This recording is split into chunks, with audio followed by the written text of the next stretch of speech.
It started with a line on a palace entry list that almost nobody ever reads. One line.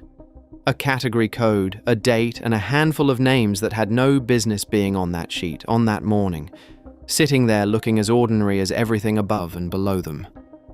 That is the thing I need you to hold on to for the next half hour, because everything that follows came out of it. The royal briefing had barely started when Princess Anne stopped listening. Beyond the closed circle of senior royals and palace officials, through an adjoining doorway stood several members of Queen Camilla's family.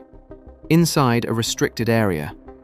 In a part of that building where nobody had expected to see them, and nobody had put them on any list that the people at that table had seen. Anne turned toward her brother and lowered her voice. Seconds later, the king's hand came up. A senior aide stopped mid-sentence, and the most powerful man in Britain demanded to know who had authorized the entry. Before we go deeper into what this means for the royal family, make sure to subscribe so you do not miss a single update. Quick word before we go further, I am Harold. I spend my time going through everything that moves around this family, the filings, the household records, the procedures nobody outside those walls ever sees. And what you are about to hear is me putting the pieces together the way I read them. Stay with me to the end, because Anne asked one more question in that room after the briefing stopped. And the answer to it is the reason any of us are talking about this at all. Charles had called that meeting to settle things that sit outside ordinary palace routine. Around the table were Anne, William, Camilla, and the senior officials trusted with decisions about household access, ceremonial planning, residential arrangements, and the line between family life and royal duty. Nobody else was on the list. That is the part that matters. No extended relatives, no casual visitors, nothing anywhere near that corridor. Anne leaned toward Charles and said one sentence. "Explain those people to me." Charles did not answer straight away. His face changed first, and people who were there describe it as the look of a man doing arithmetic he does not want the answer to. Then his hand went up and stopped an official in the middle of a briefing note. The room went completely quiet. He said the meeting would go no further until somebody explained who had approved the entry. Quick note before we continue, everything I dig up that doesn't make it into these videos I put into a free weekly letter. Join more than 10,000 royal insiders at crownletter.com. The link is in the pinned comment below. If you're watching on your TV, just point your phone at the QR code on screen. And honestly, put yourself in her position for 1 second. Your relatives are standing on the other side of a door. Everybody in the room has now turned to look at that door, and you have no idea why they are there or who let them in.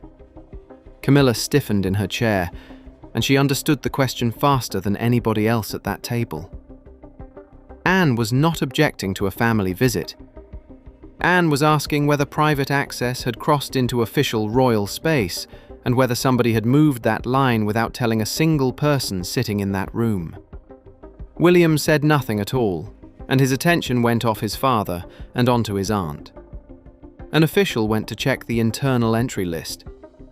That took about 90 seconds, and I want you to picture 90 seconds of silence in a room containing a king, his wife, his sister, and his heir, with nobody looking at anybody.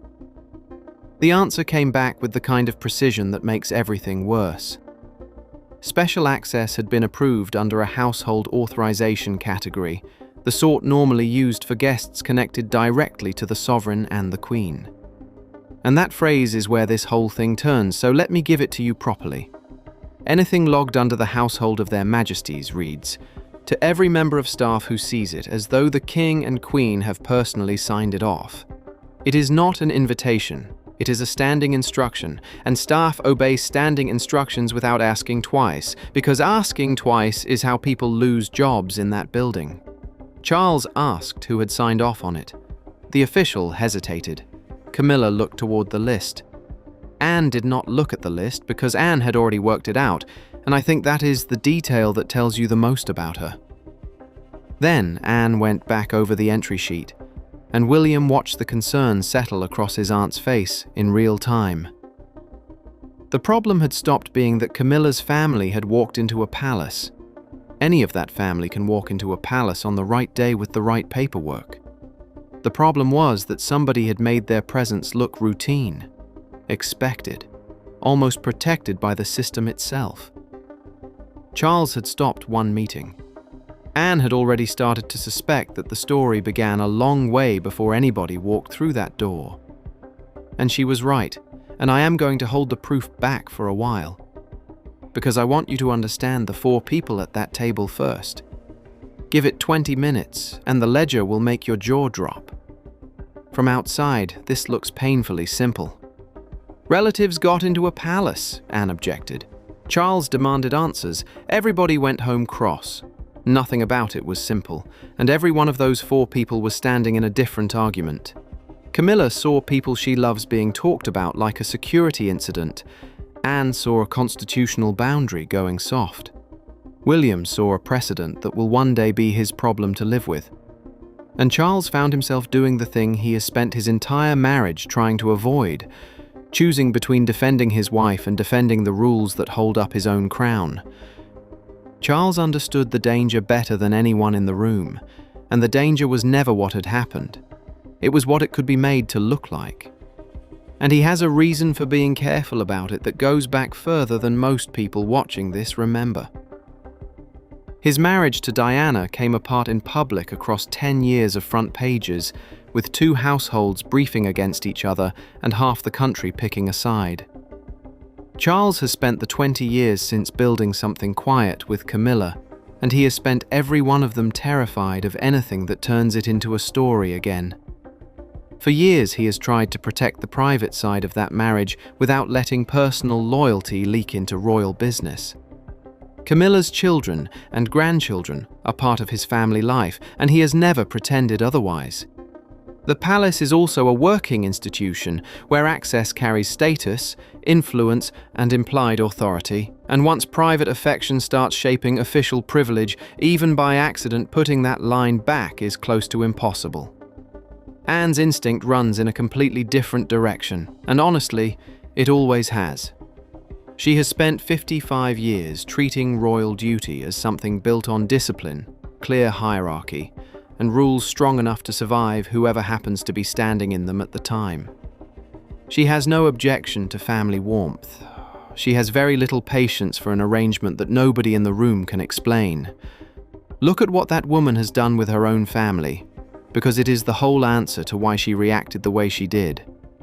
Anne asked decades ago that her own children be given no titles, and they have none to this day. She had every right to hand them the thing everybody else in that family hands their children, and she declined it. She spent her entire life inside an institution built on titles and refused to spend a penny of it on her own kids. And look at the working record while we are on it. Court circular totals for last year put Anne on 478 official engagements against the King's 532, and she covered hers across more working days than anybody else in that family, at 75 years old. She isn't defending a principle from a comfortable distance. She has been earning the right to raise it for 55 years. Then she walked into a briefing and found somebody else's relatives inside a restricted corridor on a standing permission. That is why Camilla came to find her after the meeting was suspended, and the frustration was all over her. She asked Anne whether she honestly believed her relatives were the problem. Anne held her gaze and gave her 7 words. Your family is not the question. Access is. Camilla said nothing for a moment, and the hurt in that silence was visible to the aide standing at the far end of the corridor. William picked his words more carefully when he got his father alone later. The prince told Charles that whatever came next could not rest on whether anybody personally trusted Camilla's family, because personal trust dies with the people who feel it, and a precedent does not. A precedent outlives everybody in the room.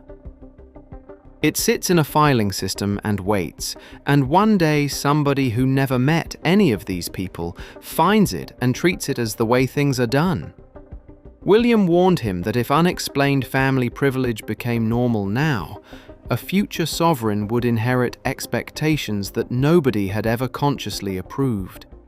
Charles listened all the way through without interrupting once, because his son was describing a problem considerably larger than one uncomfortable afternoon. And I keep coming back to why William, of all of them, went straight to precedent rather than to the row in front of him. He watched this institution shape Diana's life and then shape the story of it after she died. And he has spent his adult life building rules around his own family that nobody can quietly rewrite later. He does not argue about the incident. He argues about what the incident becomes in 30 years. Then Camilla admitted something that sharpened all of it. She had known members of her family would be inside the palace that day. She said it plainly, and she insisted she had believed the visit was properly cleared and completely separate from the briefing. Charles turned to a senior aide and asked whether he had personally approved the authorization. The answer came back quietly. No, somebody inside the Queen's household had used standing access procedures without going anywhere near the sovereign for direct approval. And that is when Anne asked the question nobody in that room wanted to be the person to answer. Was this the first time?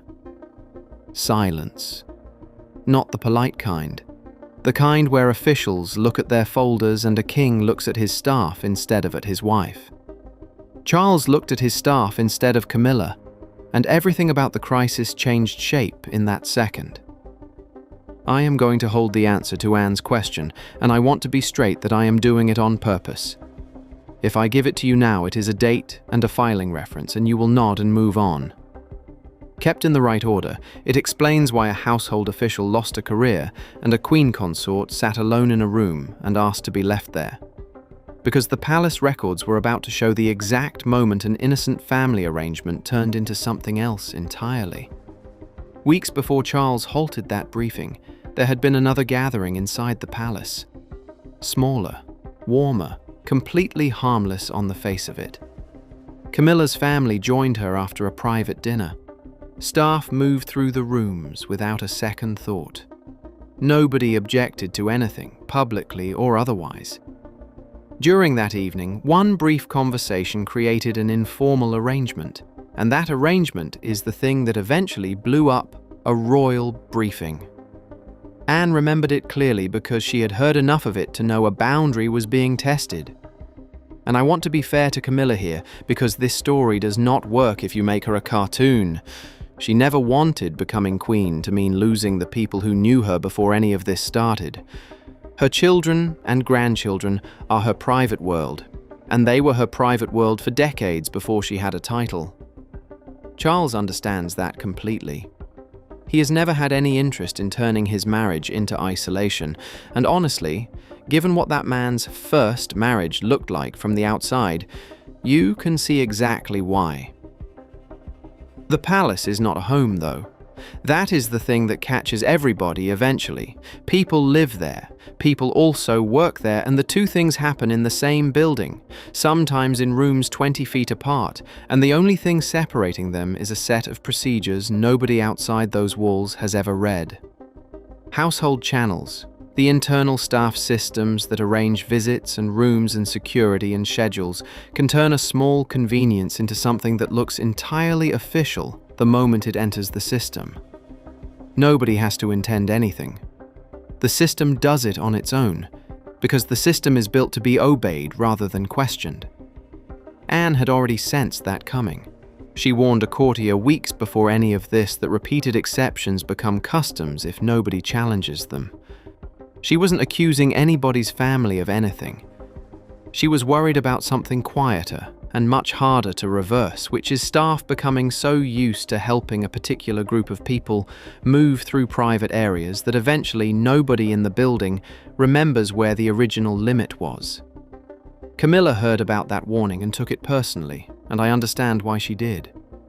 To her, it did not sound like caution. It sounded like one more reminder that her family would always be the outsiders in that building, no matter how many years went by. Then came the dinner that changed everything. 3 weeks before the suspended briefing, Camilla mentioned that visiting relatives kept being held up at internal security points despite having planned invitations. Ordinary domestic irritation. Anybody who has ever had a family member stuck at a gate knows the feeling. A household official offered her a solution. A standing family access designation would fix it. A standing designation means an ongoing permission entered into palace procedures once, so the same approval does not have to be requested every single time. It is meant to save everybody a phone call. It is also, and this is the whole story, only ever as narrow as the words somebody types into it.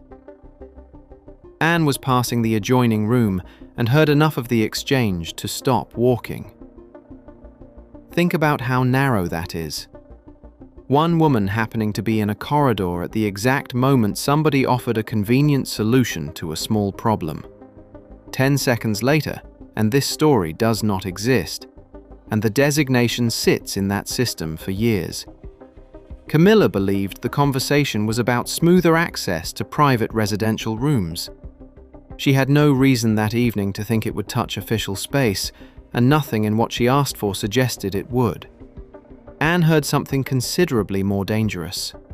The official told the Queen Consort that once it was entered, nobody should trouble them again. That sentence stayed with her. Think about the shape of it for a second. Nobody should trouble them again. That is not a sentence about a security desk in a residential wing. That is a sentence with no edges on it at all. Charles knew nothing about the exchange at the time, and Anne chose not to go to him without proof that anything improper had happened, which is exactly the sort of restraint that makes her impossible to argue with later. The authorization did not stay narrow. Somewhere between that dinner and that briefing, the wording entered into the palace system became broad enough to allow movement near rooms used for official meetings. Whether that came from carelessness or from somebody being helpful in a way nobody asked them to be, was still an open question. The consequence was no longer an open question, because Anne had watched it walk past a doorway with her own eyes. She remembered the promise exactly. Camilla remembered the dinner completely differently, and Charles was about to find out that both of those versions could not survive in the same building. The door closed with no aids on either side of it. Anne stayed standing. Camilla faced her from across a small sitting room. Both of them knowing that this particular conversation had been postponed, in one form or another, for something like 20 years. Anne did not accuse her of plotting anything, and that almost made it harder to sit through. An accusation you can fight. She repeated the sentence she had overheard 3 weeks earlier, and asked whether Camilla understood what had been created in her name. Charles allowed that meeting because he wanted one thing stripped out of the situation before anybody made a decision, and that thing was misunderstanding. He believed the two of them needed to speak without officials shaping the words or protecting either woman from how uncomfortable it was going to get. Anne set out her position with no cushioning on it. She did not care that Camilla wanted her children and grandchildren close. She cared whether family affection had quietly turned into institutional privilege. Camilla's restraint finally went. She asked Anne whether she would have reacted with the same force if the visitors had belonged to a different branch of that family. Anne moved a chair aside and did not sit down in it. She answered that she would challenge anybody, without exception, the moment private relationships started shaping official procedure. Camilla heard the words. The wound underneath them was older and deeper than the argument in front of her. She told Anne she had spent years feeling that every ordinary comfort connected to her own family had to be defended as though it were somehow improper, as though loving them were a problem to be managed. Then her voice hardened, and she said she would not apologize for it. Anne did not retreat. She changed direction instead. And this is where the confrontation stopped being a fight and turned into something useful. She repeated the words from the dinner. According to Anne's own documented recollection given to Charles afterwards, the official had told Camilla that once the designation was entered, her relatives would not be questioned again.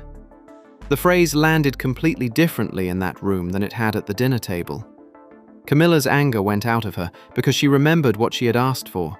Smoother entry during planned family visits. Nothing about corridors, nothing about working areas, nothing about a briefing she was sitting in herself. She answered straight away. She had never requested unrestricted access. She had never expected her relatives to turn up near a confidential meeting. She had never understood that a small request about private rooms had gone into the system with an effect that wide. Anne listened hard, and honestly, this is the first moment in the whole story where those two women were doing the same thing at the same time. They had stopped arguing about motives. They were comparing memories. Then the same name came up. Anne named the household official she had overheard that evening. Camilla named the same person. The room changed in about 2 seconds. 20 years of rivalry became the secondary matter, because both of them were now looking in the same direction at the individual who had quietly turned a family convenience into a royal privilege. And now I owe you the thing I held back at the start. Charles came back into that briefing room carrying none of the warmth he had shown anybody earlier in the day, and he has had a difficult couple of years for this kind of thing to be happening under him. Buckingham Palace announced his cancer diagnosis in February 2024, and he was back on public duties by that April, faster than his doctors wanted. A king carrying that on a full diary is a king who has to trust his household to run the small things correctly. Somebody had put an access ledger in front of his chair, along with the full authorization trail explaining how Camilla's relatives had reached that corridor. He read it in silence. He got to the last entry. He put the papers down without saying a word. William watched his father's face tighten and understood before anybody said anything out loud. Palace authority had been used without the crown having the faintest idea how far it reached. Charles read the authorization again, slower. Household officials can arrange practical entry for approved visitors. That is their job, and it happens 100 times a week. Sensitive working areas sit under tighter control for the obvious reason, because private residence and official royal business were never meant to run into each other, and the whole system depends on the exact words somebody types when they set a permission up. One careless change turns a convenience into a privilege. That is the entire mechanism, and it is boring, and boring is precisely why nobody caught it for 3 weeks. William leaned in when he saw the category attached to the entry. It referenced the household of their majesties, the formal phrase for the king and queen together. Sit with that for a second. That wording made the authorization look to every member of staff who saw it as though it carried direct royal approval. Charles had never reviewed the expanded version. He had never seen it. His name was nowhere on it as a personal signature. His authority was on it anyway, and that is what changed his face. William told him quietly that intent had stopped being enough. If staff could manufacture the appearance of sovereign approval because nobody in the chain challenged the process, then the process itself was the problem, and no amount of goodwill in that room was going to fix it. Charles asked for the earlier version. That is where the answer to Anne's question was sitting, and it had been sitting there for 3 weeks. The original request had been limited. Scheduled family access, private residential areas, and that is all it said. Exactly what Camilla remembered asking for, and exactly what she had described in that sitting room. Then somebody made a revision. One revision. It removed the location restriction. That single change meant the designation could be accepted across a far wider part of the building. It never said in so many words that Camilla's relatives could walk into confidential meetings. It stopped clearly saying they could not, and in a system where staff obey the wording rather than the intention, those two things are the same thing. William asked immediately who had approved the revision. Charles had already worked it out. The same household official Anne had overheard after that private dinner had authorized the change.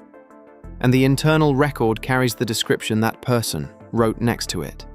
A practical simplification. 3 words. Not a new privilege, not an expansion, not anything a colleague reviewing the file would stop and query. A practical simplification, logged and filed and forgotten, and it moved the boundary of a royal palace.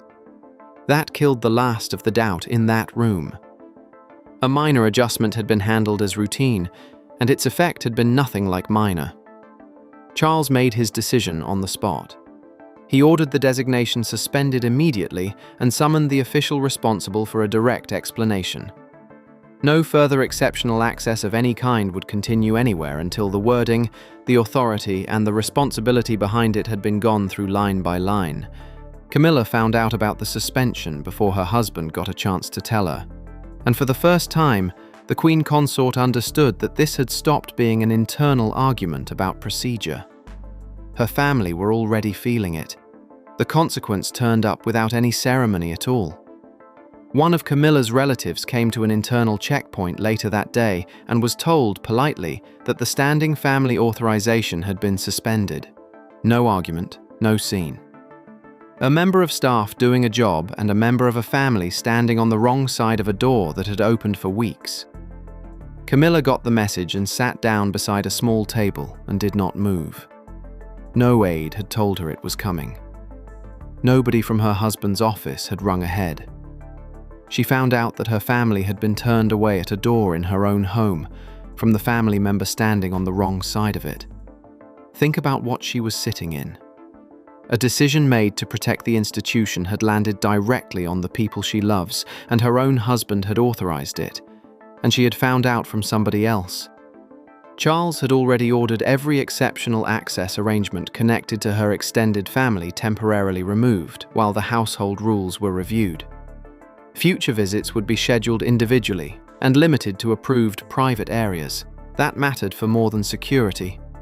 It publicly put back the difference between a family guest and a royal participant, and everybody who works in that building saw it happen inside a day. The halted briefing was reconvened under stricter attendance procedures, which was a signal in itself. Charles intended to correct the boundary rather than let everybody quietly forget why the meeting had stopped. Camilla felt the cost almost immediately, and this is the part of the story that I think is going to stay with people. She took a call from a relative who had been turned back at a checkpoint, assuming the old arrangement still applied. She listened to the whole thing without interrupting. She said a few quiet words. She ended the call. Whoever was on the other end of it had been embarrassed in front of a member of staff and had rung the one person they thought could fix it, and she could not. An aide was standing nearby, waiting for an instruction. Camilla asked to be left alone. The humiliation was never that the access had gone. She could live with that, and she said so afterwards. It was that the people closest to her now looked as though they had been enjoying something improper, when every one of them had believed the permission was legitimate, because every one of them had been told it was. Charles came in later knowing the conversation was going to hurt both of them. She told him she accepted the need for rules. She hated what the suspension implied about her family. He answered that the fault belonged to whoever created and expanded that authorization, and not to relatives who had used it in good faith. She understood the logic. Logic did not do anything about it. And for the first time, the crisis had gone past palace procedure and into their marriage. Anne heard about the suspension and refused to treat it as a win. She told William that if Camilla had never asked for broad access, then humiliating her family solved precisely nothing. And that is the sentence that turned this whole story around, because it came from the woman who had started it. William agreed. He had already been thinking past the immediate mess. A rule aimed only at the Queen Consort's relatives would look like punishment rather than reform, and it would be argued about again under the next reign, and the one after that. Then he put forward the thing that changed the direction of the entire crisis. One palace-wide standard for the private relatives of every senior royal, including his own. No family receiving automatic privilege because of personal closeness to the crown. Not Camilla's, not Catherine's, not his children's, when the time comes. Anne looked at her nephew differently after that. Camilla's pain had exposed the problem. William's answer could remove it for good. Anne objecting to one family had turned into a test of whether the future king was willing to put his own household under the same limits, and he walked into that conversation on his own. William came in without a private secretary. Camilla sent her aide out before he sat down. No official wording, no access lists, no courtier in the corner deciding afterwards what either of them had meant. She expected criticism. She had spent the morning preparing for it. Instead, he told her he wanted the new rules to apply to everybody, including Catherine's family and eventually his own children's private circles. That one sentence changed the emotional balance of the entire crisis, and I do not think Camilla saw it coming for a second. William's reasoning was consistency and nothing else. He wanted a clear line between royal relatives, private family guests, and the people carrying out official duties on behalf of the crown. Everybody in that family has watched what happens when the line goes soft. Diana was inside that institution for 16 years and never once had a written rule to stand on, and William has never forgotten which side of that door his mother was left on. One unclear privilege becomes a future expectation, and a future expectation becomes a fight in somebody else's reign. He knew that if the rule depended on who happened to be liked or trusted or married in, the same argument would come back under the next monarch wearing different clothes. Camilla listened. Her fear was running underneath the procedure and had nothing to do with it. She was afraid the whole thing would confirm the oldest suspicion about her relatives, that they were outsiders benefiting from her marriage to Charles. She told him they had never created the disputed authorization and had never asked to be treated as part of the royal institution. Then she asked him the question she had been avoiding since the briefing stopped. She asked whether he personally believed she had crossed a line. William paused before he answered. And honestly, the pause is the most respectful thing in this entire story. He did not have a prepared line ready because he had not come in there to deliver one. And I think he was answering out of something older than this argument. He knows exactly what this institution does to a family that gets attached to it without clear rules around them. He watched it happen around Diana, and he has spent his whole adult life making sure nothing like it reaches Catherine or his own children.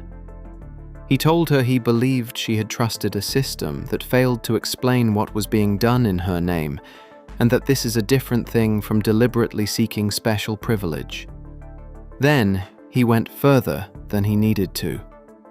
The Middleton family, he said, should be under exactly the same standard.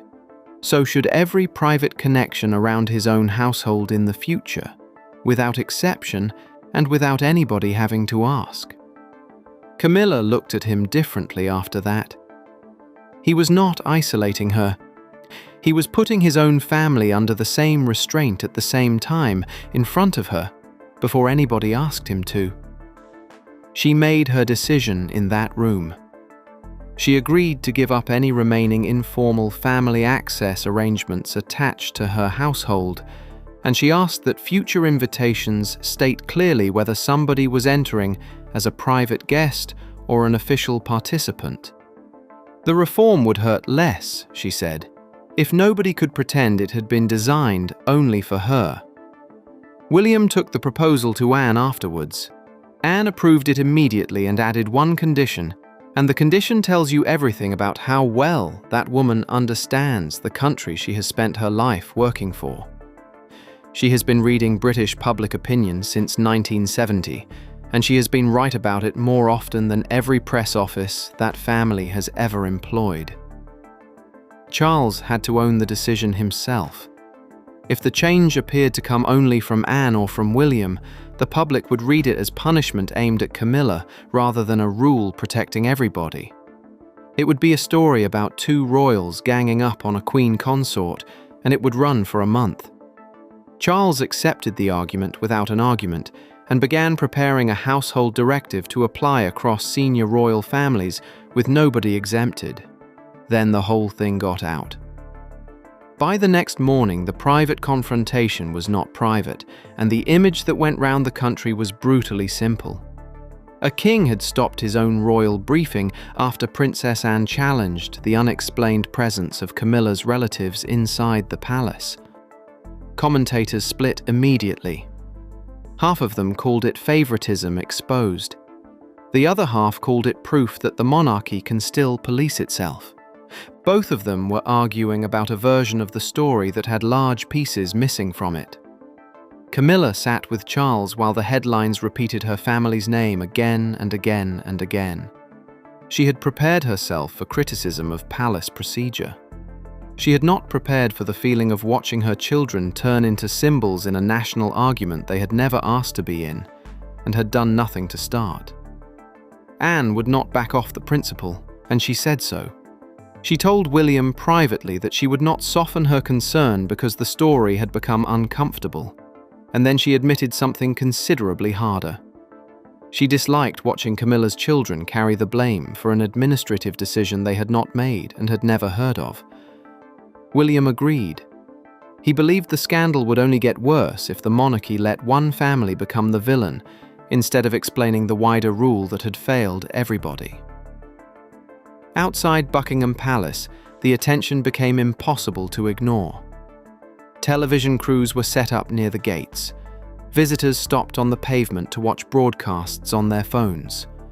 One newspaper front page got held up toward the cameras with a line across the top. King halts briefing in Palace Access Row. 6 words, and not one of them wrong, and every one of them pointing at a version of the story where a king had to stop his own meeting because he did not know who was in his own building.